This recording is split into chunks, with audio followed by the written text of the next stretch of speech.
The smartest guys around are about to break it down like they've won the game a million times.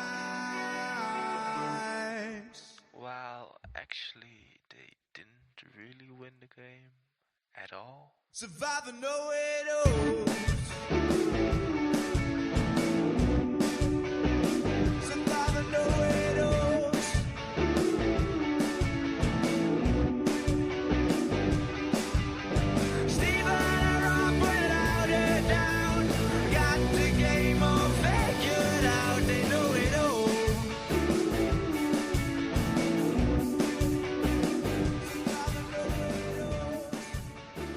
Yes, that's right. The Survivor Know-It-Alls are back. Rob Cesternino is off hobnobbing with the glitterati in Toronto. So I'm joined here by a real know-it-all, Owen Knight, who made it all the way to the finale, which Rob Cesternino has never done, and also lost there, which makes him perfectly suited to be here. Owen Knight, what a welcome surprise. I guess it's not a surprise. What a welcome thing for surprise you to be to here. the audience. Yeah. But great to see you, Steven. You get to hobnob with the illiterati here today. I have not finished Escape yet. I'm sorry to tell you. I'm halfway through, thoroughly enjoying it. But Okay. I figured I'd rip the Band-Aid off and just tell you now in case you were trying to get too referential with me. But no, I'm honored to be here. Really, really good to be talking about this. I thought it was a great episode, although obviously very dissatisfied and sad about the result. But I enjoyed the journey to get there nonetheless. But really good to be back. Truly, it's not about the journey, which you're not supposed to go on the journey, Owen, but it is, or it is about the journey, but you're not supposed to go on, but not about the destination, which was the very sad ouster of dear friend and clock tower antagonist Christian Hubicki, eliminated here. All thanks to Jimmy Fallon. Maybe let's discuss it. But Owen, before we get into it, what's going on with you? What is going on? Well, baby Lenny, she is about to be 7 months old. So in the trenches, actually, I'm actually more tired than when I spoke to you last season. I remember you being pleasantly surprised at how alert I was, but a little bit of a sleep transition from the bassinet to the crib. So had a little bit of a rough week, but things are good. Life is good. I'm excited for this weekend. I don't know if we want to tell folks at the top, Sure. but yeah, I'm headed to Final 3Con to play a lot of Clock Tower with you and Franny and Emily Flippin and Dwight and back in my old stomping grounds in the DC area. So really pumped for that. And yeah, life is good. Life is good. Yeah, I'm really excited to see you. It's one of those things that nobody really tells you. You're like, oh, you've got a newborn. Are you sleeping? But in fact, the newborn, they sleep typically, like often they sleep through the night. And so, especially for the dad, like, because you're not nursing every few minutes, it's not as exhausting as when they're like 7 months and they're having sleep regressions and they're screaming and And a bit of an adventure. yeah. But, Well, my daughter is is 2.5 and she's having a sleep regression too. So we're more also to look forward to. Yeah, it never ends, Owen. It never ends. But definitely was screaming and crying by the end of the episode for sure with the ouster of our friend Christian here. That was it felt like a little bit of a long goodbye. I don't know if you saw it coming. I saw your clip with Phil from The Specialist saying you kind of saw this coming down the pipe. Is that how you felt watching the episode unravel too? Well, Phil really put it to me. He really you got to rank everybody. And then I Rob and I talked about it last week. We both kind of felt that, the middle or the nerds, whatever we want to call them, were due for a loss here. They had kind of, the sort of old school alliance, which is mostly composed of new school players now, was just took a few hits with the loss of Chrissy and Coach. And so it seemed like, the middle was ready. It was their time because it was like too much of a threat, especially with Rick playing that idol. So I thought that it was likely that it was going to be Christian, if anyone, going home, because Rick would maybe be seen to be, a little bit more immune. Like they maybe were not willing to stack votes on Rick.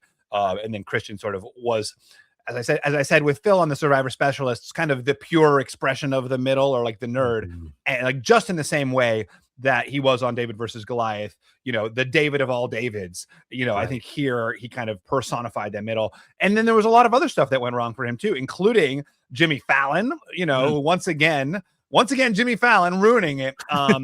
So very excited to talk through it with you here, Owen. Give me your overall. So you enjoyed this episode. We're sad about the end.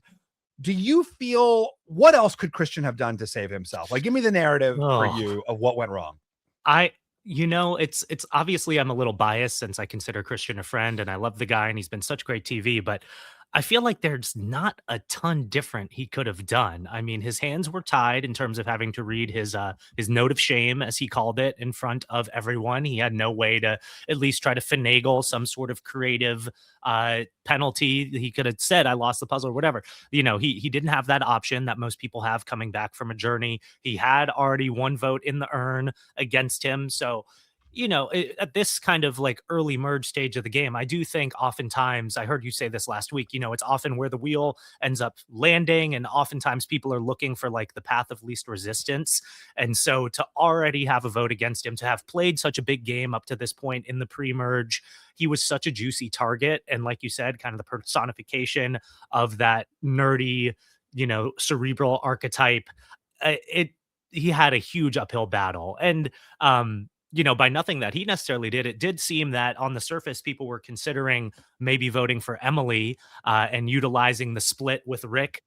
And I guess that could maybe be where you had the opportunity to try to get creative with the numbers. If you know that they are splitting votes on Devins and you, is there a way you can try to scoop up a Tiffany and Aubry and try to see if you can get something done with like 4 votes? But even then, that is such an insurmountable and like pretty minuscule chance of working. But maybe if we had seen that. But I do commend, Emily and Rick for sticking with him and just kind of going down with the ship. And I don't know. That's how I often played, whether it was by design or on purpose. But I do appreciate when people are willing to, stay with the deck chairs on the Titanic and just try to see what they can do tomorrow. But yeah, do you think they knew? I mean, this is like traditionally considered like a strategic misstep, right? Is to vote, against someone else instead of your ally.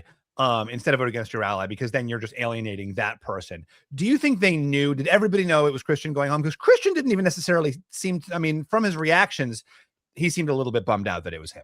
He said he was blindsided in his final words, which I found quite surprising. I wonder if he thought Devins would end up going home there. Or flipping. I mean, it seemed like there was a real push to get rid of Emily. Yeah, it did. It did. So I don't know. I don't know if they knew. And I'm not commending the strategic side of the move. I am saying like I respect it on like a character personal level, like sticking with your alliance until the bitter end. There is something that I appreciate about that feels a little bit more old school Survivor to me. So I do appreciate when someone does that. But yeah, I am curious what they thought. And you could see a world where Devins maybe would have like tearfully put a vote on Christian, knowing that they are probably splitting the votes, and like that would probably be the most like self-preservation move for Devins would be to just say like, look, they're splitting it on us. I got to get as many numbers on the other target as I can. So I don't know. I guess maybe they didn't. I was surprised when Christian said he felt blindsided by that. Well, I want to go back shortly and talk through the whole episode and, kind of what everything that led to this, and certainly the journey, which did seem to really put the nail in his coffin. But from my perspective, everything started going wrong for Christian when he approaches Cirie and says, we need to get out Ozzy. The episode starts. There's all this heat on Rick. Christian and Rick are talking about Jonathan. And then Christian has this epiphany moment of, wait a second, nobody's talking about Ozzy. He's got an idol. He's in the real middle. Why don't we blindside him? And then he goes and pitches it to the literal worst person to pitch it to, who is Cirie, who, as we, the audience, know, is Ozzy's number one. And allegedly nobody else on the beach knows that. Where are you on this? So, of course, I mean, again, like I've talked about this in the past, I have played with people who were on a season together, and I lost sight of the fact that they were on that season together. Spencer and Tasha, or Ryman and Tasha on Cambodia, had played together. And it was like, I really thought that Tasha was with me over Spencer, who's then Spencer. And I was wrong. I was just totally wrong about that. And I've always said, you've got to beware because of these people who have played together, because their relationships are really deep. Can we excuse this misstep, from because Emily made the same mistake. And the reason that Emily, and because as soon as Christian says this to Cirie, Cirie brings in Ozzy, says, I got to let you know. And then she brings in Jonathan and says, Christian's gunning for you. And really, Cirie seems like committed to putting the nail in Christian's coffin. Then Emily does the exact same thing, right? Goes to Cirie and says, we got to get out Ozzy. Like literally the exact same thing that Christian did. And then suddenly the vote is almost on Emily. Yeah. Like, how much blame do you put on Christian here for not, like, nobody seems to see this Ozzy-Cirie relationship? Yeah. Yeah. If it was Why? only Christian doing this, I would put a little more blame onto him and like think he was, blinded by his relationship or whatever. But clearly seeing that other people, Emily going to Cirie as well, I think it's more of a pro in Cirie's column than it is a negative for either of them. And I think it just speaks to how powerful her mist is, right? Like this has been kind of the through line for the season, is just how is Cirie continuing to get away with this? Like she literally laid out the whole board, and it's clear she and the Wizard of Oz alliance are in the middle, and they are really the true middle, but nobody knows it. Everyone thinks that they are with them, and that is such a huge compliment to Cirie and Rizo and Ozzy for the way they're playing. I really am so impressed by her because we've seen her play these games, 4 or 5 times at this point, and everyone knows she is a gangster in an Oprah suit. She is one of the best social players of all time, and yet everyone is just like falling over themselves wanting to align with her. And I'm just so impressed. And I've had the pleasure of meeting Cirie a couple times, and I mean, it's the exact same with me. I'm just like, blah, blah, blah, blah, oh my God, like it's so nice to be like, it's just, you want her to like you, and there's just, she's got the sauce, whatever it is. So she's so self-possessed, she never seems like she's trying in a way that a lot of these, I think Survivor contestants, reality TV contestants generally, they always seem like they're trying really hard to get you to like them. I mean, I know I come off that way, like, oh, look at me doing my little like song and dance. And she's just so chill and so self-possessed, and like that exudes so much confidence. And it really does aura, as Rizo and the kids would say. Sure. I don't know. I don't understand that, not being a kid. But let's talk about this from the decision of the majority that makes this call, right? So everybody but, let's say, the Middle Alliance. We've got, because I do want to get into. I think we can call them the nerds, Stephen. We're nerds ourselves, and Aubry said it on the program this week, so it is not an embargo on the word nerd, which is good. I just love middle as a euphemism for nerd. I think it's so funny. So I am hoping that in the future I can remember to call nerds the middle. But so the middle has the strong, the jocks have this choice between which middle to eliminate here. And so Emily is in the crosshairs because she basically does the exact same thing Christian did. She goes over to Tiffany and Cirie and says, like, I want it to be Ozzy. So then suddenly Cirie says, no, it should be Emily. And Tiffany's really pushing hard for that because she wants that to be her move. Like she thinks like, I need to build my resume. Rizo, on the other hand, is really pushing hard for Christian because he does not have a vote or the ability to play his shot in the dark. Do they make the right? And then, of course, there's Devins. Like there's a real case to be made that you should pile votes on Rick because you don't force him to play the idol. Like if you're worried about the idol, we talked about this a lot last season. If you're actually worried about the idol, you have to force it to either be played or they go home. Yeah, or they go home. Right. So where are you? Was this the right choice? Obviously, we love Christian. We love Emily. We love Rick. We love you all. But was this the right choice for that group? I'm leaning towards yes. If anything, honestly, I think Rick is more of an immunity threat.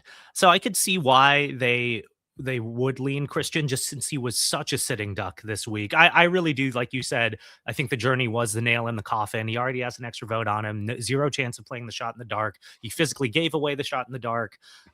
So he's really just there, just, with his pants down, and he has no really defense against anything. But I do think it was funny. I loved seeing the scene with Emily and the rice and Cirie getting annoyed. And I wrote down in my notes, like, bring back Petty Survivor. Like, I love that just her being annoyed could end up swinging the pendulum a little bit. But it was a lot of rice. I mean, in Emily's defense, it seemed like a lot of rice. Generous portion. Yeah. To Emily's defense. Yeah. But I do think both Christian and Devins are bigger immunity threats as we move forward. And if you're thinking as the majority alliance, we just want to, nip this in the bud, squash this alliance once and for all, the last couple variables that can put a wrench into your plans are idols, advantages, and then immunity necklaces. And so I guess I could see why they would be gun shy about Rick with potentially playing an idol. But I agree with you. Like, if make him play it. Like put 5 on him and 4 on Christian, or however the math works. But I do think Emily, they'll have more opportunities to go for Emily, and she seems a little, it appears a little less connected. I guess she and Ozzy have something going on, but then she, openly says that she wants to target him, so that bridge is burned. So where else is she gonna go? Whereas Christian, I think they're a little bit more afraid of him just as a player and as a potential immunity threat. No shade to Emily, but I think he was too big of a target to pass up here. Yeah. Now, in terms of splitting the votes, there were 11 people, right? And there are 3 people. So, there are 11 people in the tribe. And of course, there's an alliance of 3 with Christian, Emily, and Rick, but Christian is voting for himself here. So that's essentially one member of the vote split. So you really only have, Emily and Rick that you're worried about. But I think in a situation like this, even with like a 9-2 vote, I would be scared of a true split, with a potential idol in play. Like if we were to, because like, what if Aubry is lying to you? No, she sure looks like a middle. Then, where's Rizo? Like, then one person switches their vote and your whole plan is screwed and you're the one going home. So, Yeah. I mean, Basile is very anti-split vote. And I'm like a little more dodgy on it. I mean, I participated in 2 tribal councils in Cambodia, one of which a split vote went right and one of which, or went wrong, and one of which like a non-split vote went wrong. And in both cases, the audience was yelling at us like, why didn't you split the vote? Or like, why did you split the vote? Right. So whatever you do, if it goes, either one could go wrong. And if it does, people are going to be shouting at you.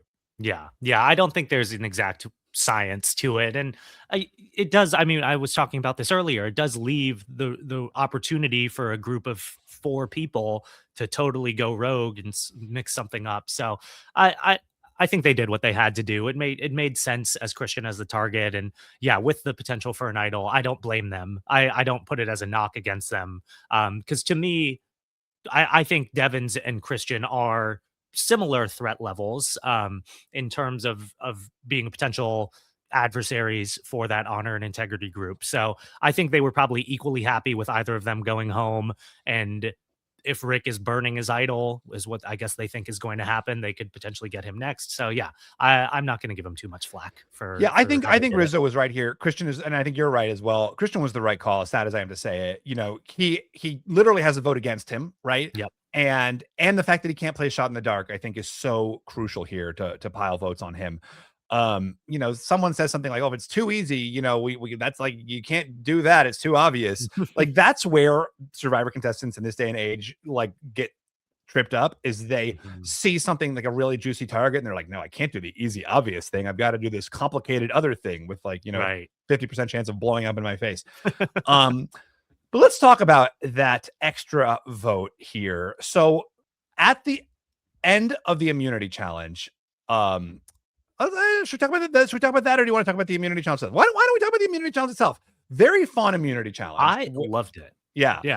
So, I mean, Jeff gets a lot of flack for like inserting. I feel like on Facebook, I just saw like some article was just pushed into my feed. Jeff is always inserting himself into the scene. Yes, that's the one. But I loved this. I thought it was super fun. Give me your thoughts about this. This on its own merits, and then this as opposed to the Rice negotiation, which it was replacing. I loved it, honestly, unabashedly. Like, I am not apologizing. I had fun watching this segment. This is the most I have smiled watching an immunity challenge since I was watching myself compete in an immunity challenge. Like, genuinely, like I had a blast. It took me back to feeling like a little kid. And say what you will about watching Survivor as this exercise in social strategy and like, watching it more cerebrally as you grow up. But like, I do think there is something really special about watching Survivor and me getting teleported back to 2003 or whatever, and just feeling like, smiling and kicking my feet watching the show that I love. I think I have lacked that sometimes, and part of it's been I've been tired and I've had to more passively watch this season, but I definitely do feel a little grumpy watching the show than I used to, and I'm always bitching and moaning about twists and things, and like, this was just pure fun to me. It brought in this element, the question of Rice, and it did it in a way that I felt was harmless. Like, and I think that's where sometimes these twists can get some fair criticism, is that they are impacting the game in a way that is so produced and sometimes just out of the player's hands. But this, to me, like, it's pretty low stakes in the grand scheme of things. Like they'll live if they don't get the rice. It adds a fun little side element to watching the challenge, and you get to see Jeff do a challenge, and you could see as it went on, like his genuine like, oh wow, this is harder than I thought. Like I had a blast. I really, really enjoyed it. Well, part of the fun of it is that Jeff was terrible, and he just kept complaining about it. It was like, oh my gosh, I can't believe I'm doing so badly. And he kept, I honestly, like, if Jeff had been awesome at this challenge and smoked them, I think this is a much less satisfying viewing experience. That's true. And I loved all the contestants talking shit to him. Oh my God. And the supercut of Sassy Jeff, like bringing back the attack zone. Like, oh, like that's what 50 should be about. It's like a celebration of the history of the show and everything that we've watched. And it just felt fun and celebratory and warm. And like I said, it's a twist, and it's a little like, tinkering with the structure of the game, but it's not like, if he had won, it's not going to like horrendously impact anyone's chances of winning, except maybe Jonathan, apparently, since he's so calorically dependent. But like, I loved it. I unapologetically loved it. And it was neat. It was cute. It was fun.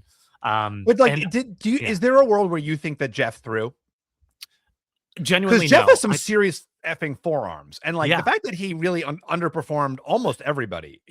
I think there were 4 people out, right? So the first one to drop is Rizo, potentially just so that he can be the announcer. Like, is that a viable? Flippin goes right after him. Then Rick drops, maybe also because he's like, no, Rizzo's not doing such a good job. I want to be the announcer. I got to take over. Yeah, we need a professional. Yeah, exactly. And then I think maybe one other person drops. Maybe Cirie dropped, and then Jeff was 5th. Like, did he throw? I don't think so. I didn't think really so while I was watching either, but he's also, he's an actor. That's true. That is true. He does have some credits to his name, but no, I don't think he would have. I think I feel like he would relish the opportunity to kick Jonathan's ass in a challenge. He would never shut up about that. And I mean this in the most like complimentary way, but like I remember being surprised at how jacked Jeff is when I saw him in person the first time. Like, he's in very good shape, but I've done this challenge. This is the Gabler, this minute's for Alaska, this minute's for my dog challenge. And it's hard, but like, I could see, especially like as you get older, like, I don't know if there's any element of like grip strength that diminishes as you age or whatever. So like, who knows? But I don't think he would have thrown. I don't think that would have made for as compelling like narrative for him, even though like it probably is better TV to have it be this way. Like, I think he's like a competitor enough and like has like enough pride in himself to want to like give it his all personally. So you're saying that Jeff just has gym muscles.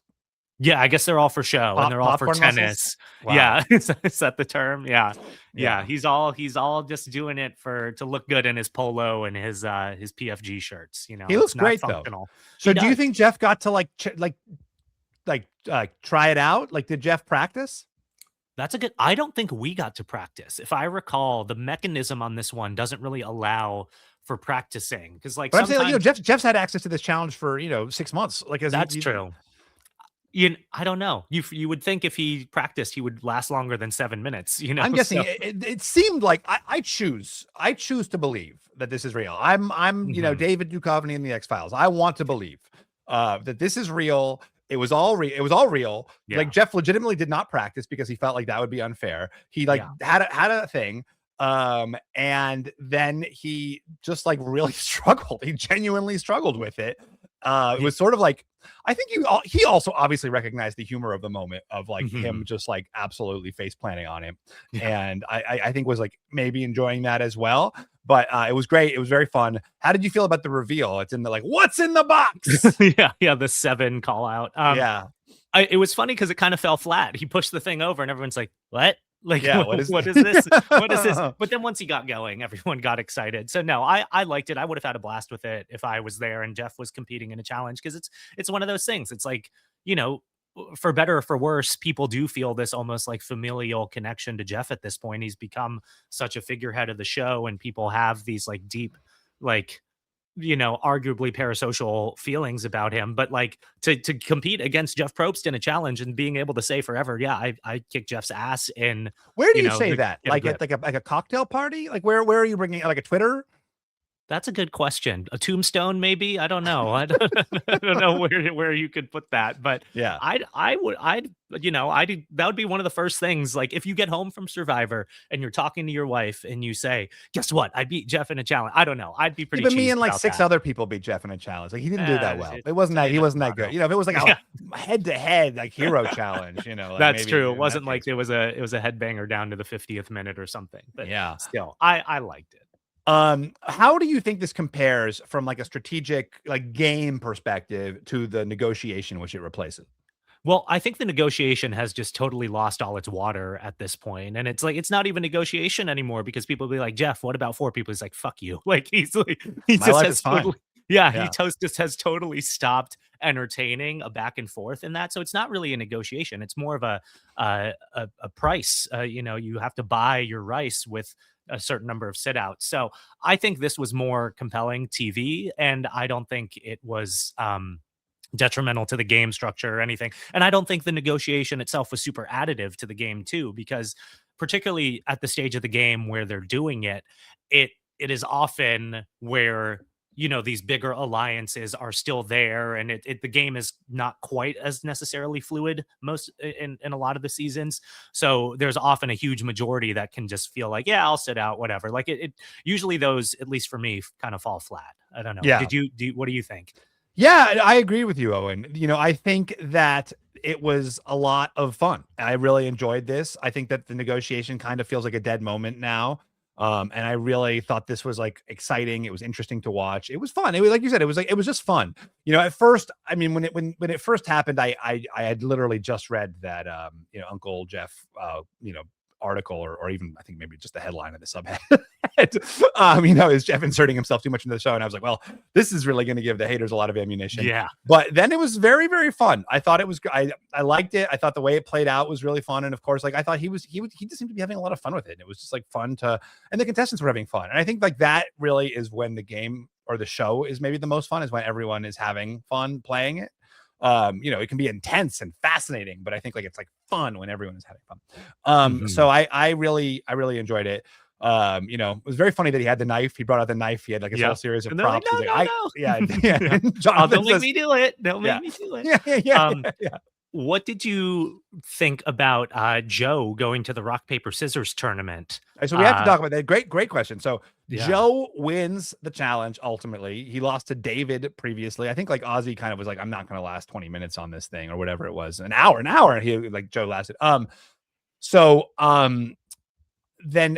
Then they have an opportunity of who to send to exile, or sorry, on a journey. And Joe goes, basically everybody raises their hands, and Joe defaults to rock, paper, scissors. I was like shocked and outraged. I was texting people like, can you believe how dumb this is? Like literally Christian, the guy they want to get out, who's in and like ends up going because of rock, paper, scissors. You have the opportunity. Like it just seems like such terrible strategy.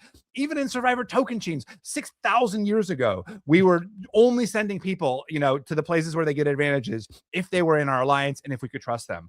Right. Like, and you had Ozzy right there raising his hand. I get the idea that like, you don't necessarily want to expose your alliance with Ozzy, maybe. Everybody knows Joe. Like everyone knows where he stands. But yeah. Ozzy almost like, it seems like every like Ozzy is like almost a stealthy ally for a lot of people, and like he's not necessarily in a clear alliance, but he's not sending Rick. Like we know Joe's not sending Rick. So I thought this was like just like shockingly bad strategy to like give Christian an opportunity to completely upend. No, it turns out it probably would not actually have, even if Christian had broken out an idol there, Rick still would have gone home. So it wouldn't have actually screwed their alliance, but it was one of those things that could have screwed their alliance. 100%.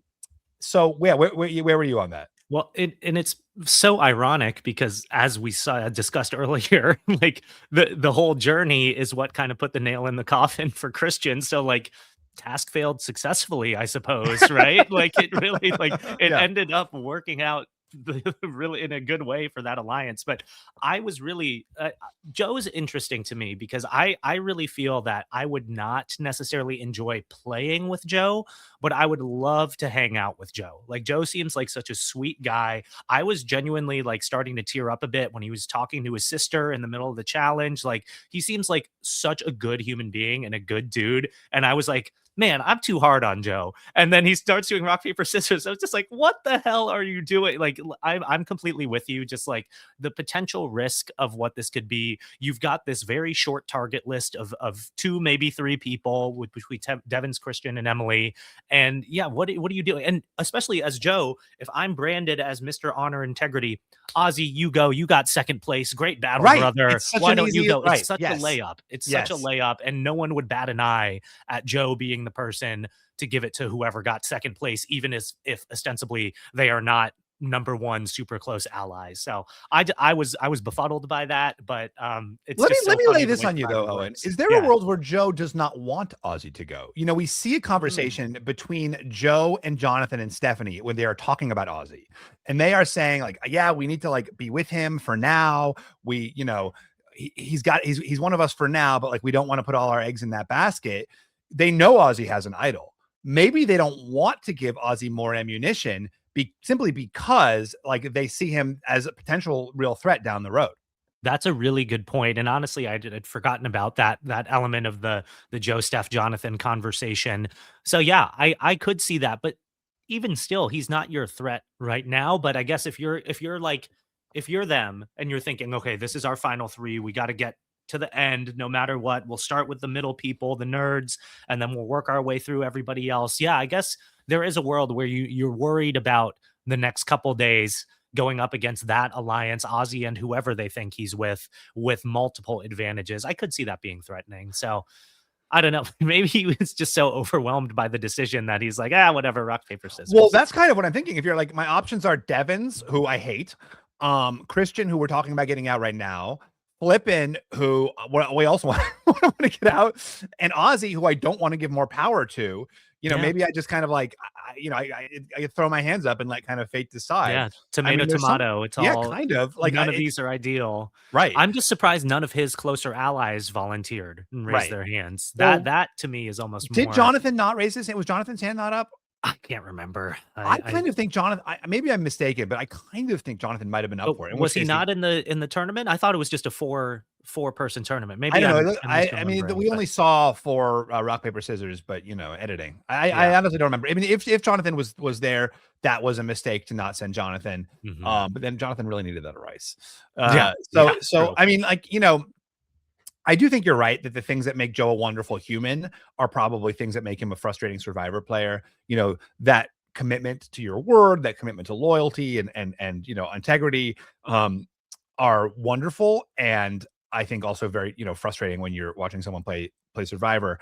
And I also think like a lot of people, for whatever deep-seated issues or deep-seated reasons, like when it comes to this like very intense pressurized game, like you kind of see like other like aspects of them like emerge that are not part of their daily persona. You know, I mean, I certainly was not my best self when I was playing Survivor.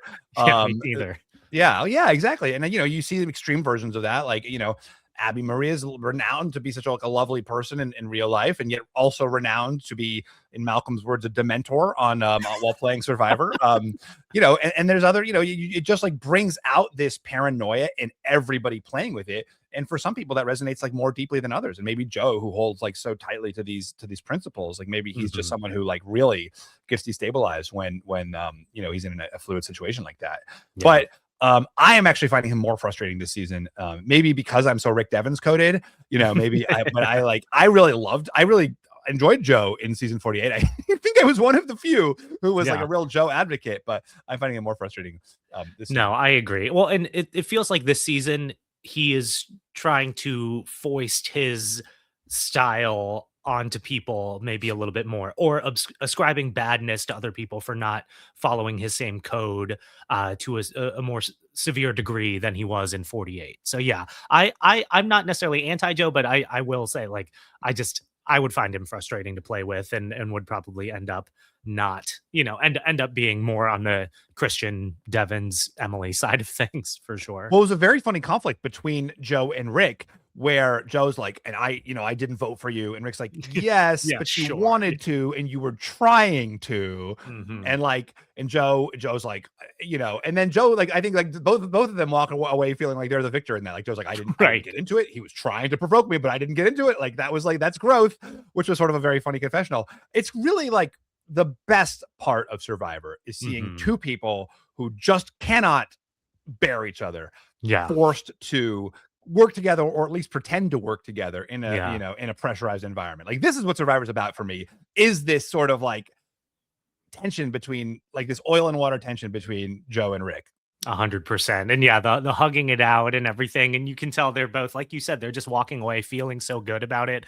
But they're telling us it's incredible. And just that interpersonal dynamics, like when you go back to the whole like thesis of the show, it being a social experiment, like this is what we're talking about, right? Like you've got this overly bombastic newscaster who loves the theater of it all versus this like very grounded, intense firefighter type, and just like their personalities could not be more different. And like in the real world, they probably would get along, but then like in this scenario the show's created, it's just it's so juicy. I loved that. Yeah. It was very funny when Joe was like doing that parody of Rick, like looking for the idol, and he really got into it. And that's the Joe that I see, that it's like this dude would be fun to drink beers with and hang out, like he's just goofing around. Like I enjoyed that. But yeah, he doesn't have time for you, Owen. He and Zach Brown are texting nonstop. You're not even and Tyler Perry, he's booked and busy, as they say. Yeah, he ain't got time for little old me, even though we're the third place club. But yeah, that's okay. Yeah. So that was a very fun start to the episode. And we're going to get into the Jimmy Fallon twist, here, but I'm building to it. We're building to it, because that's the real climax of the episode. The start of the episode is all, but as long as we're talking about Rick, we might as well talk about Rick, is all of this fallout from Rick's idol play. Everybody thinks it was a bad move, right? Everyone's like, this was terrible. Like, you put so much heat on yourself. Everybody except one person, which is Rick Devens, who is so happy. He had the best time. He was having so much fun. He knew it was a bad idea, but he loved the moment, which I just love. This is like so Rick, just like having fun with the experience, even if there are downstream negative repercussions. I think that's what makes Rick such a fun character. And also like a fun player. Where are you? Like, in retrospect, was this a good move or a bad move from Rick with his fake idol? I think, just to, without overthinking it, you got to say it was a bad move, right? I think I'm in the camp where it did not necessarily change the outcome last week. I think the votes were not going to go to him and Aubry, even though Coach and Chrissy said it was 50-50 and this is what kind of pushed it over. I don't necessarily, like you famously always say, exit interviews are not canon. So I do think that you're really happy that I pulled that one. That's funny. So I do think it was bad, but I do still love, to me, Devens is almost the embodiment of the philosophy in Survivor that tomorrow is always a new day. And like, this is a problem for future me. I'll figure it out, but I got to get through tonight. So there is part of me that loved it. And like, as a viewer, I loved it. It was such great TV. And I can respect and appreciate when someone feels like their back is against the wall. They're probably very nervous about going out, and like they're just saying, you know what, this could bite me in the ass, but I'm going to do it anyway, and I'll figure it out. And I think that takes a lot of guts. Is it always necessarily the smartest move? No, but I still appreciate that, and I love having players like that are willing to kind of roll the dice and do something that on the surface seems risky or maybe a little foolhardy, but they trust in themselves enough to figure it out later. There is something enjoyable about that, to me. So I'm going to take the opposite perspective, because I think this was the right move from Rick. Even if all these people the next day are saying, oh my gosh, Rick, you blew up everything. Rick was a target. Rick was, whether or not Rick was voted out, which he obviously, like, I agree with you that he still would not have gone home last week.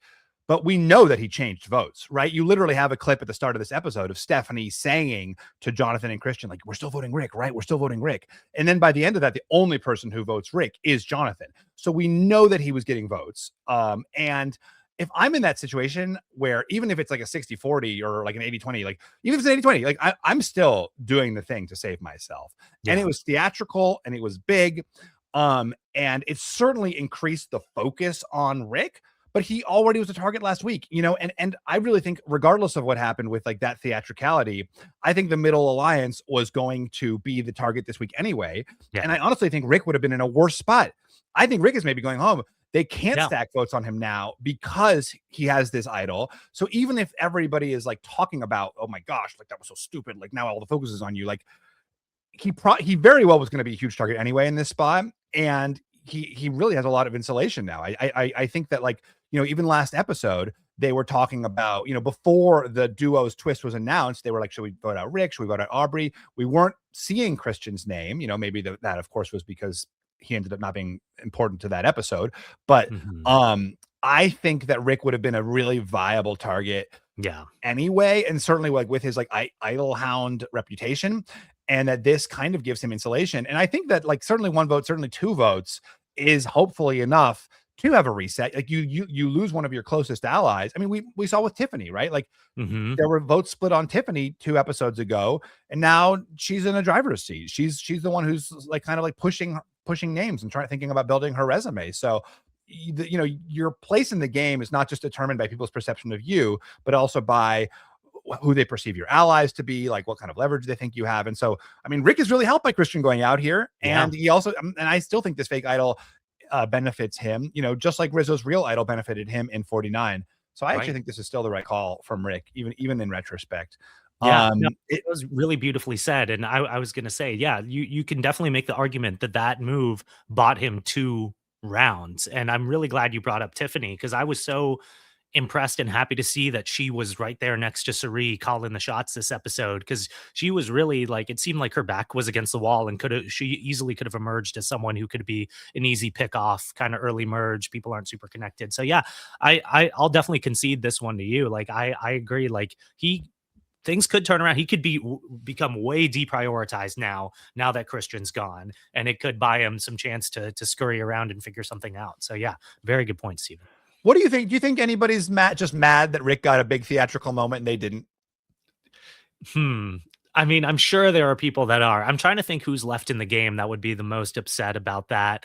Part of me wants to say Coach probably would have been upset about that. And, even though him and Christian are aligned, like, I wonder if there's a part of that's like Christian's like, dang, I wish I had been the one who got to do that. But I don't think he would have been like actively upset. But that's funny. Like, yeah, I mean, I hear people talking about it all the time. Like a factor in these returnee seasons is like screen time and edit and narrative, and that becoming at least a tiny part of the calculus as to why people might be targeting certain folks. So yeah, if anything, it's just adding to the reputation he already had.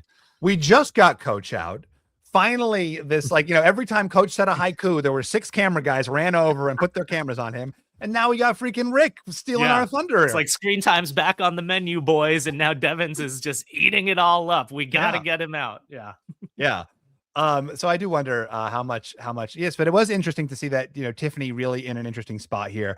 Was Tiffany, so Tiffany's pushing for Flippin', and it seemed, and again, like Emily really hurt by her last name, that's just so frustrating. For the branding. Yeah, for sure. But your name, like Knight, my God, you're blessed, Owen. Yeah, the Honor and Integrity Alliance would love me. Yeah, who wouldn't love a young Knight? Yeah, exactly. But no, it is hard for Emily too, because I mean, she doesn't do herself any favors to fight against that wide open layup of a joke about her flip-flopping. But no, I am thrilled for Tiff. I really like Tiffany. It's no secret she was kind of the person on the cast that everyone is like, okay, like, and I'm sure she had a bit of an awareness of that. I mean, sure. Like placement wise, she's one of the lower placing people, and I'm sure some people thought that her and Q were kind of a package deal. But I really enjoy Tiffany. First of all, I think she's hilarious, and just the way she communicates and the way she's able to like inject personality into everything, and she's just like fun to listen to and fun to watch. And yeah, seeing her and Cirie being part of this, and her finding her way to like persevere through what seems like a pretty tough stretch there, kind of in that late pre-merge scenario, losing D, losing Camilla. Like, I think she's recovered really, really nicely. But what do you feel like? I mean, do you think her choice to push on Flippin instead of Christian was a good move for her here? Um, I don't think it was.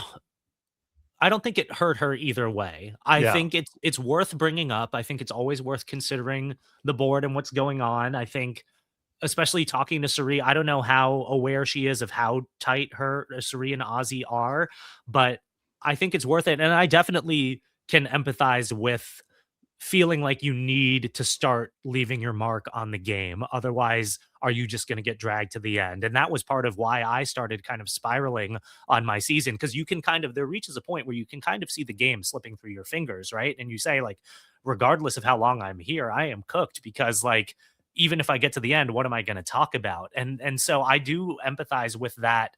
And I'm not saying she's spiraling yet by any stretch of the imagination. She brought it up in a really nice way, but I can see in the back of her mind her being like, come on, I got to start, getting control here. So I thought it was a worthy topic to bring up. I do think they made the right call by not doing it.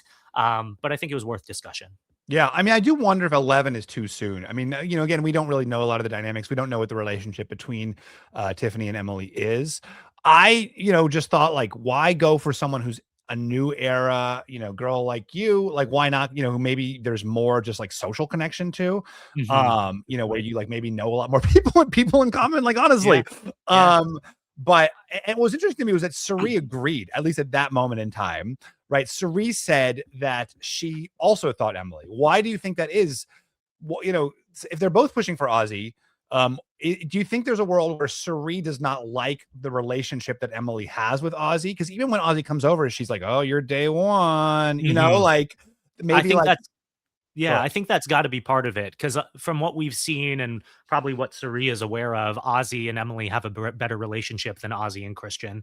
So that is probably more threatening as a potential. Not that I don't think Cirie thinks Ozzy's going to jump ship on her necessarily, but Emily would be a more attractive option for him. So I do see that. And quite honestly, I think part of it is just like the interpersonal thing. Like, I know it seems silly to say, but like that I feel like they included that rice scene for a reason, and maybe just to make this seem like a more viable potential plan. But I always think back, and I know you don't watch Big Brother, and I'm not a huge watcher, but I remember this clip from Big Brother where they're singing someone happy birthday, and Cirie is lying on the couch, and she hears everyone start singing happy birthday, and she's like, oh my God. And then she gets up and starts going, happy birthday. And you can tell, like, I just love that she's not like perfect all the time. Like, we talk about how amazing and wonderful and charismatic she is, but at the end of the day, she's a human who gets annoyed by people.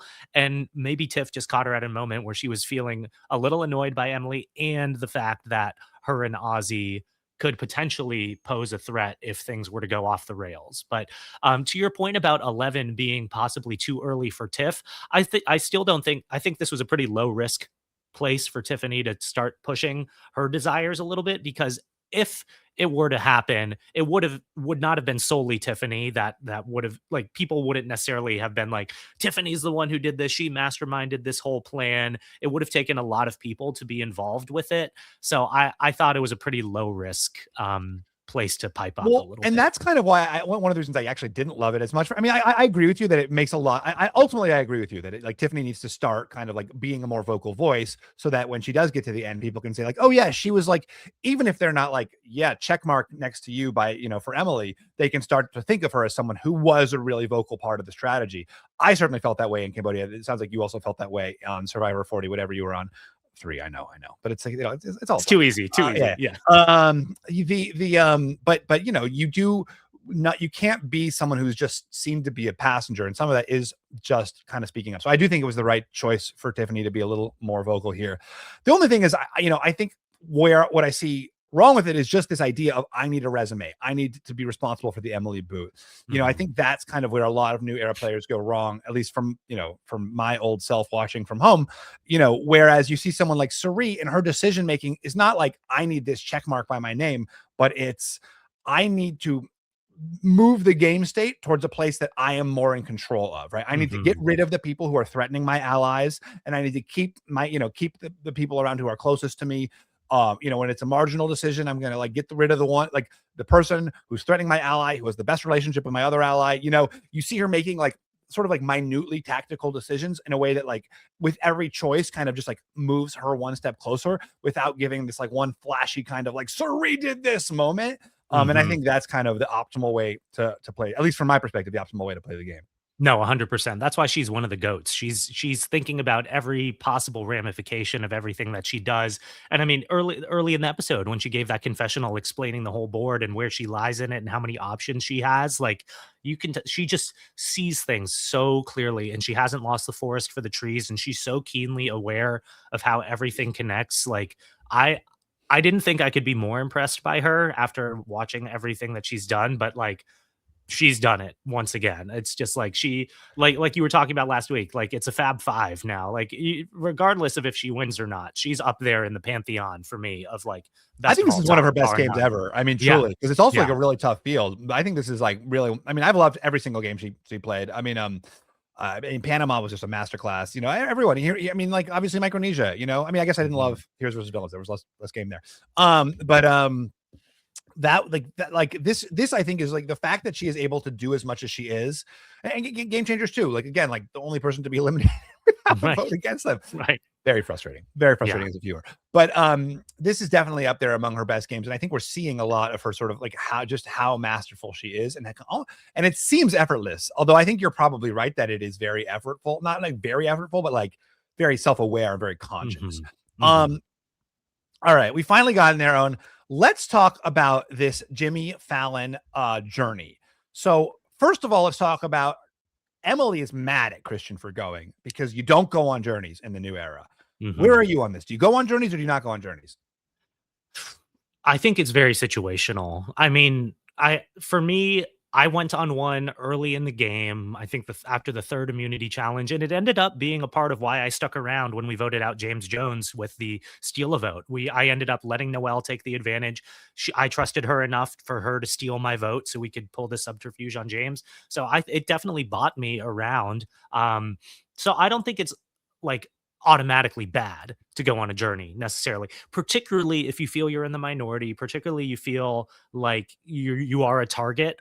I don't think it was necessarily bad. Obviously, there is a potential downside, and this was even worse. Not only did he just lose his vote, he put one in the other column against him. So possibly the most penalizing journey of all time.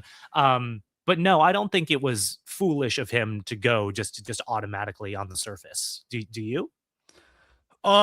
I don't know. I mean, I think like in the situation that they're in where you really need your vote, I mean, but you're also stopping someone else from getting an advantage, you know, and especially if they want to push on Ozzy, and if Ozzy is one of the other viable competitors, like you almost kind of have to put yourself out there. Christian doesn't know at this point that he's up for elimination. You know, I don't think he's necessarily aware of that. But although he might be aware that, you know, Rick is catching some heat and he's the easy split vote. And so like, right. And he had that conversation with Jonathan where Jonathan was mad at him and he promised Jonathan his shot in the dark. Shot in the dark. Thank you. Yeah. So, I mean, he must know that there's a little bit of heat on him. And then, I mean, you know, you can see it going either way. Like there's heat on me. I need something to like, you know, push myself forward. And I don't want anybody else to get that. So I guess if I'm in Christian's spot here, I'm probably going. I mean, I certainly did that in Cambodia when I jumped off the platform to get my little advantage, which ended up also costing me the game. But not to discuss that. So Jimmy Fallon, where are you? Are you excited that Jimmy Fallon is you know, disadvantaged? You're Christian. You're learning that Jimmy Fallon. You see the note. It's from Jimmy Fallon. Are you geeking out? You're a big Tonight Show fan. You know, I would not have much of a reaction. I still think the phrasing of "Hi, it's Jimmy Fallon. Hi, it's Billie Eilish" is just so funny. Yeah. And I lost it when he said, "Jeff told me." Jeff caught me up on what's happened. Yeah. No, he didn't. Yeah. In the little scroll. Yeah, exactly. That like a PA or you know, PA printed out on their like scroll printer. Are those hand lettered or do they have like a special like font? I think they must have a special font. I think those are all printed back at HQ. Yeah. But no, you know, Jimmy Fallon, he's obviously a huge name, but I'd be like, hey, cool, good for you. Like there is something always cool about knowing a celebrity watches the show and that potentially they watched you on the show and that like, oh, you know, Jenna Fisher from The Office knows that I exist. Like there's something at least a little bit cool about that. But Yeah, it's fine. I don't know. I would kind of be more focused on the task at hand and what the stakes are, more so than who has, sent me this letter. I don't This know. is a weirder one for me than Mr. Beast, because like Mr. Beast makes so much sense from a branding perspective. Like, let's get in all these young viewers. Mr. Beast has so much name recognition among this audience. He's like, probably the most famous celebrity that nobody over 40 knows about. And the but this one is sort of like who's tuning in because Jimmy Fallon like has a twist. Like who's the viewer for that? I mean, I think it's the Facebook audience, all the people with the joint Facebook accounts Are from they Middle though? America. Like I know because like, do they like Jimmy Fallon? Like, Or I know is Jimmy like Zach Fallon too Brown. woke? Or like, I don't Yeah. know. I don't know where he is at in the cultural zeitgeist right now in terms of like, relevance. So Right. I'm not sure. Nobody's But mad at Jimmy Fallon though, right? no, I mean, there were I don't people think mad so. at him for like ruffling Trump's hair, or in 2016. But now I don't think is anybody still mad at Jimmy Fallon? I don't think he's been a cancel target recently. I'm not sure though. I don't Yeah. know. To me, it's just he's perpetually a joke for the guffawing and the way he smacks his desk and whatnot. That's just such low hanging fruit with him. Well, I've got to be honest. I did not mind it being. I mean, like I don't like. I kind of like don't care either way. Like I think like okay, like if that's what it takes and that's what I'm not production wants upset to do, about it. Yeah, It's yeah, fine. it's fine. Yeah, it's fine. Okay, doesn't really take away from it at all. Yeah. What do you think about the advantage itself? The Well, potential that you're the guest, the guest host. You tell this is like so they get on this platform and they have this choice, or not choice, but like if he wins, he gets to put a name one in the urn. He gets to put a name that's already in the urn. If he loses, he has to put his own name in the urn, and he has to vote for himself for tribal council. Where are you on this twist? What do you feel about it? I think the negative is significantly more powerfully bad than the positive is powerfully good. Like my gut reaction was, oh, this is just a shittier extra vote because you have to play it now before you get on the same page with your alliance, was my gut reaction. I don't know. What did you think? Yeah, I think it's so unbalanced. I mean, first of all, I actually kind of like the idea of it. I like the idea of like we're putting a vote in the urn. It's like interesting. It adds like a little bit of, and there's something about it that's different from the extra vote because it's like it's happened. You have to play it, Whereas an extra vote, you're going to hold on to it. Like, am I going to play it now? Am I not? True. This like pressurizes it both from a storytelling perspective, but also from like a voting perspective. I think it would be a lot more powerful not at 11. Like 11, one extra vote in the urn is not going to create like a huge amount of sway. But I agree with you. So I thought it was cool. And I thought the idea of like being forced to vote against yourself was kind of interesting. But I think the balance, I agree with you, was completely off, where putting the name in the urn and having to do that is like not that effectual at 11. Like maybe we'll have like, you can go back and say, oh, by the way, like, there's already one in there. Like we can, but like people can be like, okay, like that's fine. I don't really, we'll just do the math and work it's gonna, around like, it. get someone like we have 12 off. people. Yeah, it's also like a potential negative, like where it's like, oh, whose name is it? Oh, you already voted for me? Like you're literally voting someone out while that person is still in the game. Like I heard you already voted for me. That builds like so much animosity that could put a target on you anyway. Like without so if you go back and try to like whip the votes and like you're like, oh yeah, I've already got one on Joe. Like Joe's gonna be like, what the F? Like what are you doing? Yeah. Or like you get back and you tell Devins and Emily, like, yeah, I put one on Ozzy, and they're like, no, we were gonna flip it to Rizzo, right. And the Aussie's our ally now, and like, yeah, and like now he's gonna be furious when the vote comes out with his name on it. We wanted to tell you we had a big breakthrough. Like, there's just so many ways it could go wrong, and then that's the good option, right? Right. So that's the positive. Yes. Right. That's so the thing like, you're competing for. When Rachel got an immunity idol, right, which ended up being like decisive in her winning the game.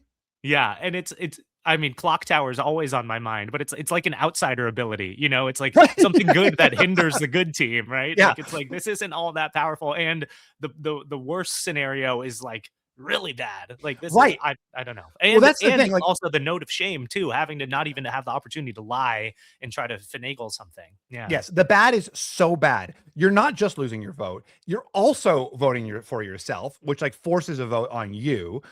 Which is basically because for the person who if you do win, right, and you get that extra vote to the one in the urn, that person still gets to vote as far as I can tell, right? So it's like it's not balanced even right there, right? That person still gets a vote. You are losing your vote when you lose this. Yeah, you get a -1. Yeah, a negative, right? and you can't play your shot in the dark, and that person can play their shot in the dark. So like even just from like a pure like positive and negative, it's so unbalanced. And yes, you're right, like having to read this in front of the whole group, it's like, you know, it forces this like enormous social pressure on you to, I mean, like if the goal was to make the journey like so unpalatable that nobody ever wants to do it again in the future, like that might be, then this was a success. Yeah. But after this, like that's crazy. And you have like potentially like one of the smartest, best puzzlers in the whole history of the show who can't do it fast enough. I mean, like that's like who can't make this puzzle fast enough. Now we haven't seen Christian be super fast on puzzle construction. He and Jonathan had this problem last week in the last challenge, but you know, he's just like truly like one of the best puzzlers in the show ever. And like, he can't do it fast enough. You know, what are you saying? Yeah. What chance does everyone else have? Like, yeah. So it was tough. And yeah, just seeing it kind of coming to that realization over the course of it, seeing the rope unspool and just kind of seeing like, oh shit, he has a lot of pieces left. This isn't good. Realizing how bad, like, or how weak the advantage would have been anyway. It was tough. But I do have to say, I thought the reaction, his narration of it all, it brought a tear to my eye, listening him talk to Michael, his son, about how you handle failure. It was very relatable to me because I got very hard on myself towards the end of my season. And that was kind of some work I ended up like trying to do on myself post Survivor, just thinking about how hard I am. I thought the line he said about people don't realize how often the smartest people they know think that they're dumb, or however he phrased it. I just like that was just narratively beautiful, from a human moment beautiful. And I'm wrestling with that while I'm like so sad that my friend is like, you know, screwed now in the game. And so I really, even though I hated the outcome of the segment, I thought it was captivating television. Well, I totally agree with you. Such a beautiful moment from Christian, so much wonderful vulnerability. And again, like this is what makes him such an exceptional television character as well as an exceptional human. Just that kind of like being totally comfortable with his own feelings and willing to both, you know, weep there and like feel all those things and then also share them in such like a wonderful, thoughtful, beautiful way. And to bring it home to his son and like wanting this to be like a moment for his son, I thought was like really, really powerful and great. I also want to say, I think the narration of the challenge itself was great. You know, kudos to Christian and the producers. He was narrating it so vividly, with such enthusiasm and excitement. Onomatopoeias in there. I thought he was, I thought he for sure was going to pull it out simply because of like how excited he was. And then it's going and I'm putting the puzzle pieces together. And I like you, I'm like looking at these puzzle pieces and I'm looking at this thing. I'm like, there's no way he does this in time. But his narration was so upbeat and excited that I thought like, wow, he's got, you know, how could he possibly feign this level of enthusiasm when he's, you know, when you know, for something so big. And then it does. And then it falls apart and like whoosh, which PS, like also from a production perspective, so great. Like I could see this twist. I mean, like maybe every season it would be too much, but like I love seeing it again.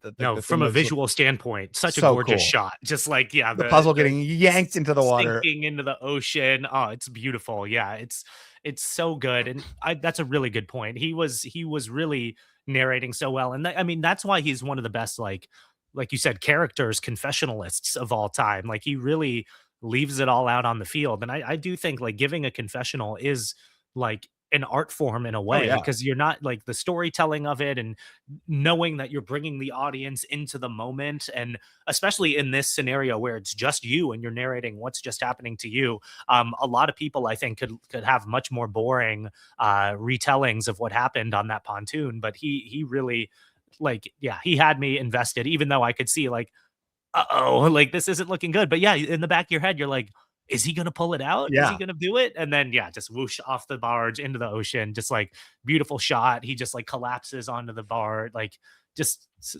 so like beautifully shot and just like captivating to watch. And yeah, it was great. Although I was obviously sad about the outcome. By the way, I think that observation about like bringing someone in, bringing the audience in is what makes someone a good confessionalist. It's something I don't know if I've ever thought about it or articulated it before, but I was actually just reading The Tribe and I Have Spoken by Rob Cesternino, which is available for pre-order now. And I strongly recommend. And it basically, robsbook.com. It has that point when he's talking about Boston Rob, that what one of the things that made Boston Rob such a great character was that he was able to kind of like bring the audience in as he was like doing all these devious maneuvers. And I had never thought about that from both generally and also from the perspective of Boston Rob. So anyway, even I, who have been talking and thinking about this show for, too many years, a lot of years, I'm still finding new things thanks to the tribe and I have spoken now.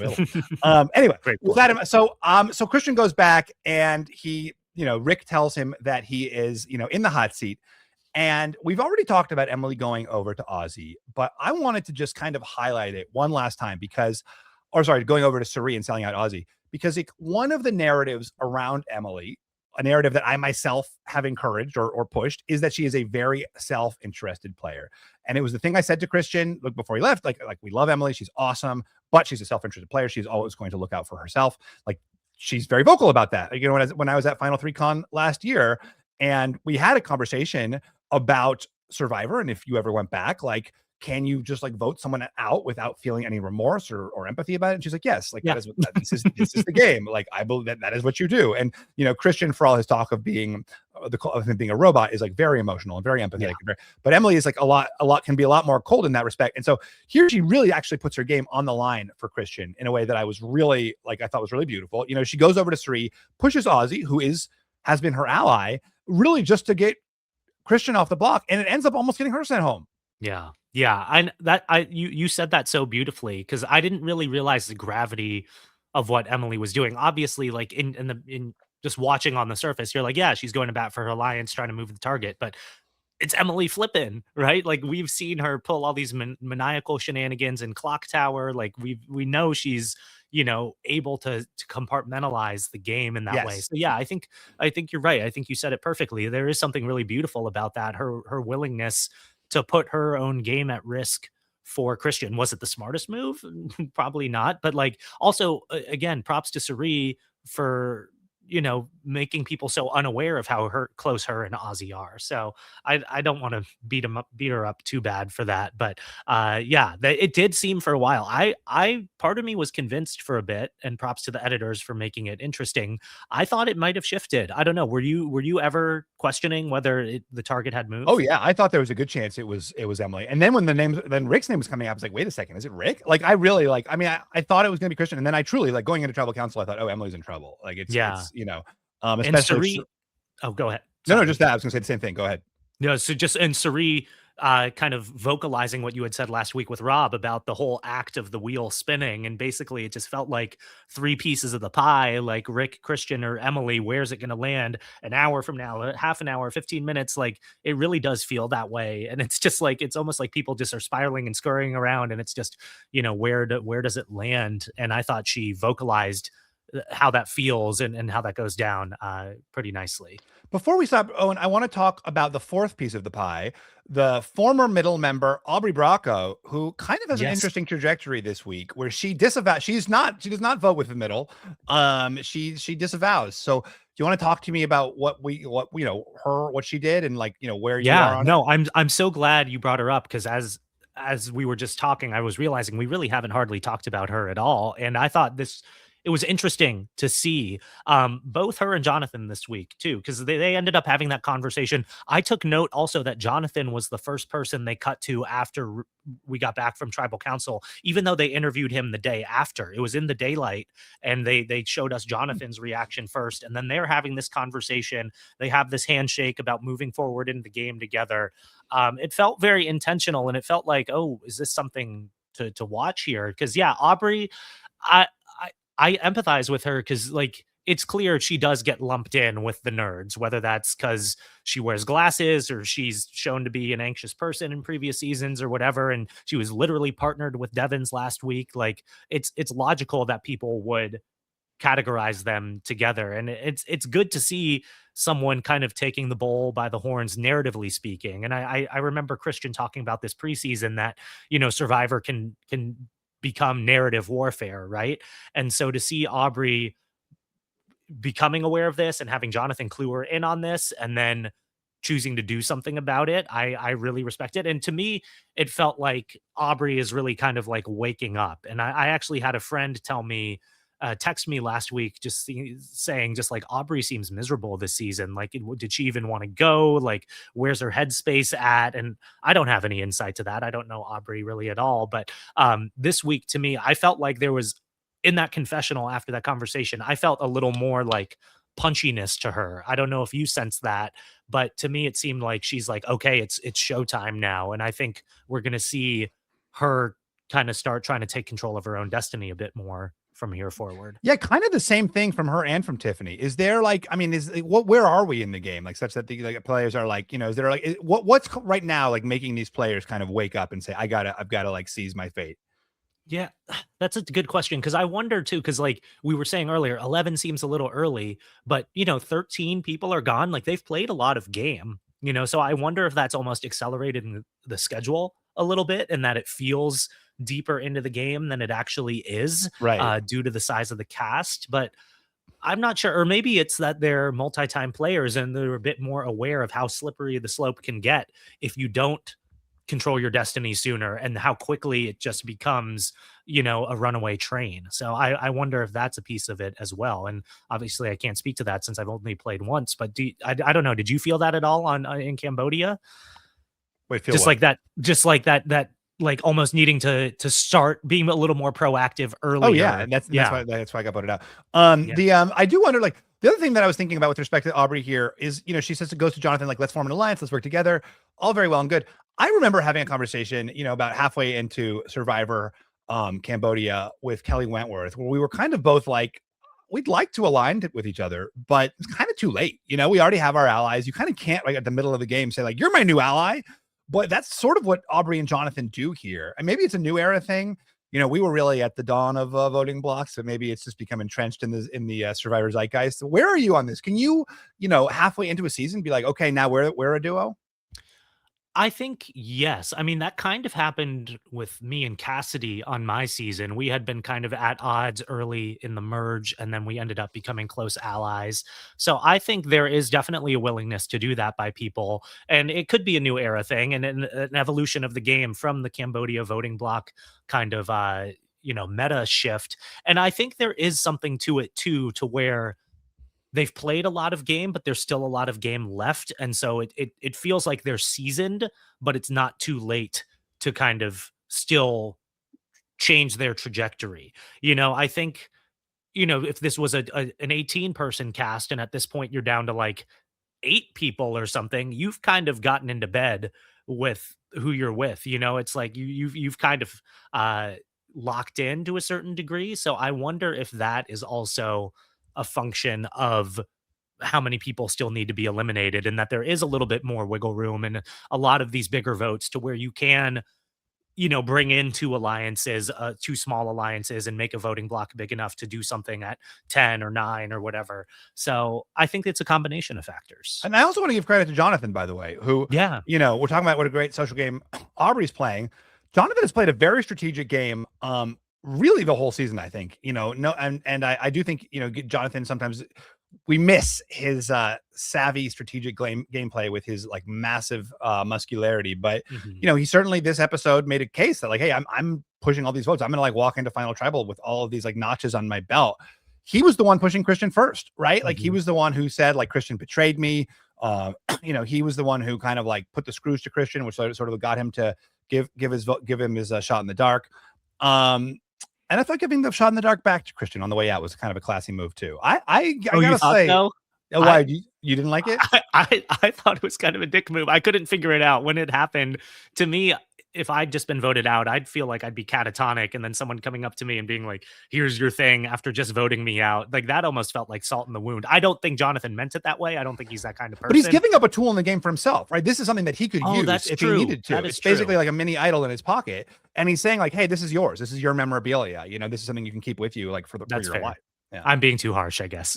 If anything, it's like self-destructive on Jonathan's part. Like if he loses because he didn't have a shot in the dark, we're gonna be like, you dummy. He needed to play 2 in a row. Yeah. He's like, no, I shouldn't have given it back to Christian. But no, you're right. No, it was a nice thing to do. But I think I would have reacted poorly to it. I guess I'm saying something more about myself than I am saying about Jonathan. Well, it's time, I think, now for the most important part of the Survivor episode, or the Know-It-Alls episode. Cue the music, Scott.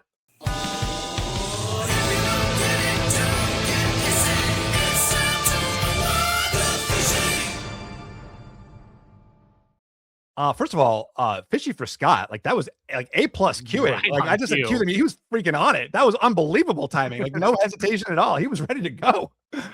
Scott, thank you. The finger was on the button. Holy cow, that was good. All right, Owen, do you want to walk through some Fishy candidates for me? Yes, let's do it. I mean, we were just talking about Jonathan. Ostensibly you could put him on the list just since he got what he wanted.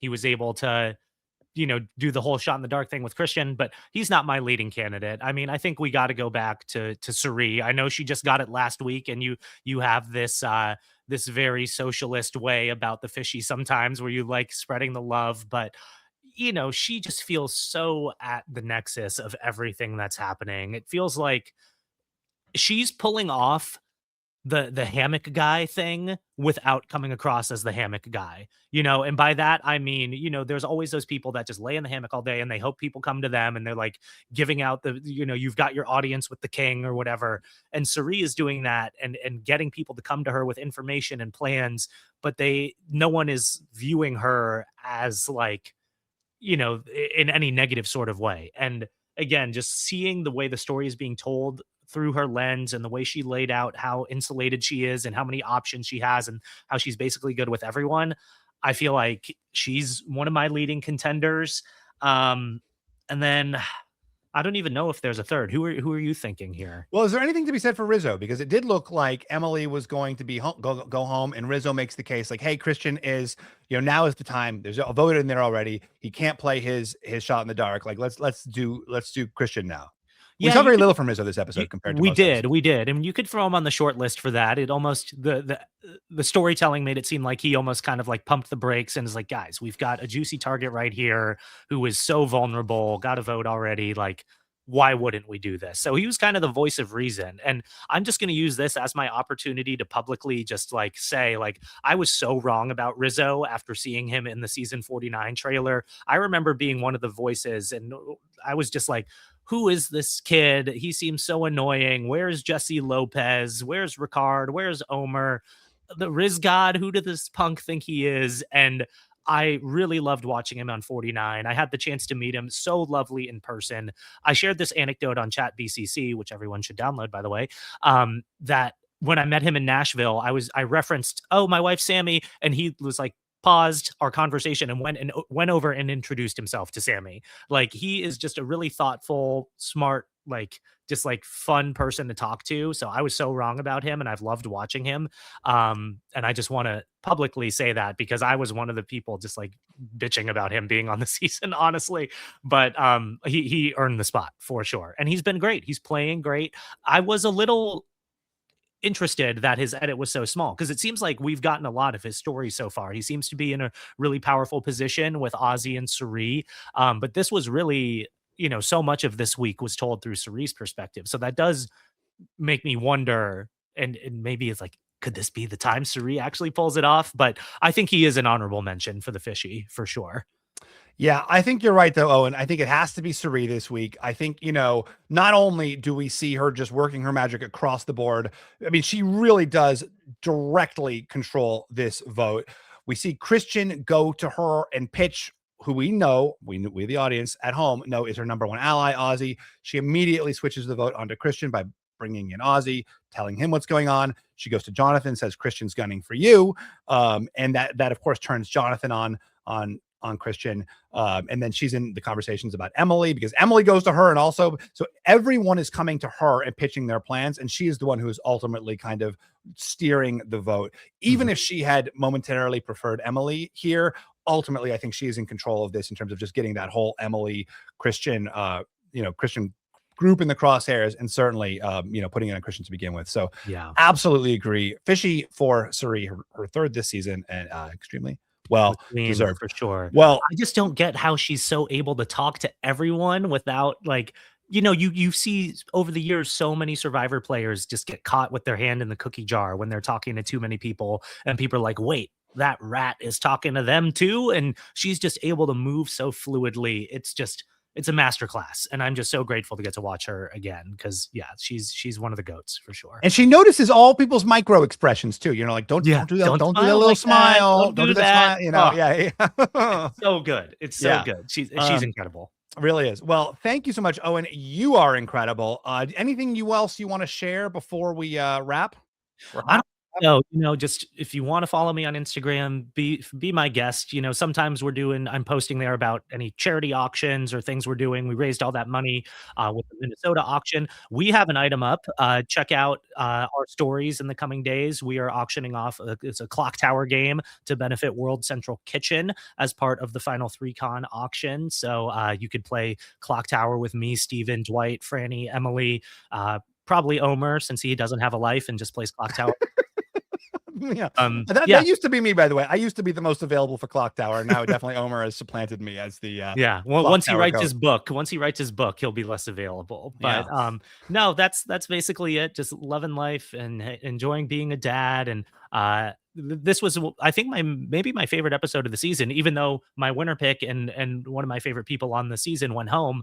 I thought this was a really fun week. I was really grateful to be able to talk about it with you, Steven. And I'm excited to see you tomorrow or Friday or tomorrow night, hopefully. Yeah. But before we wrap, I actually have something to plug. Scott, can you give me my slide? So Surf Dogs is a shirt. Dogs. Yes. So we're limited edition. I don't want to get in the t-shirt business because it feels like that's a very, but like a friend of mine, Brian, who has been a wonderful contributor to RHAP over the years, had this idea, like, let's do a Surf Dog shirt for a limited release. It's only available for 8 days from today until next Thursday. So you can go buy it now at surfdogs.shop. Hold on, I'm wearing it. Owen, fill it. Hold on, I'm gonna just take my sweater off. For our audio listeners, it's beautiful colors, pink and blue. We got a nice dog on there, obviously a reference to the early stages of Escape, and it's really great. And now for the video, let's see, Steven. So I've got the this is like sort of a classic surf design. It's got the sort of like Surf Dogs logo on the front, and then the back it's got the whole Buster catching a wave. It's beautiful. That's nice. That's a nice shirt. That's a nice shirt. If you prefer, there's also a version where the big Buster thing is on the front. So surfdogs.shop shop. It's only very limited availability, only for a week. So go now if you want it, and that's it. Once it's gone, it's gone. I'm gonna have to cop me one. That's a nice design. It's nice, right? I love it. It's like cool. Yeah, it's like genuinely looks good. It captures that kind of like that sort of like surf shirt feel. I really he Brian did an awesome job. Yeah. People I know JT and you described yourself as the anxious New York Jew, but people forget you came up in Los Angeles. You know a thing or two about the beach. It's not just the big city all the time. You've got that beach background. So yeah, my Lutheran mother was like, "You are neither from New York nor are you really fully a Jew." So like anxious maybe. Anxious, sure, I'll give you that one. Yeah. Incredible. All right, well, and this was such a fun episode. Thank you so much for being here. Rob, who is right now hobnobbing with the glitterati in Toronto, we'll see that video soon, and of course he'll have his usual stuff that he does every week, the exit interviews. That you're gonna have one of those with Christian. That'll obviously be fun, and all the other things that Rob does every week. So you know what they are. Come on, Club Condo, Club Condo, Why Blank Lost, everything, all the things they're doing all them. Pods, they're still doing them. Yeah. All right, thanks guys. Thank you, Owen. Thank you so much, Scott St. Pierre, for excellent producing, and especially, my gosh, just how timely you were with that Fishy button. That was unbelievable. And also thanks to Brian Malloy, who designed this amazing Surf Dog shirt, which is available at surfdogs.shop. Bye.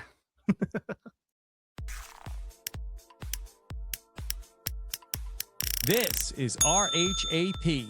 We know reality TV.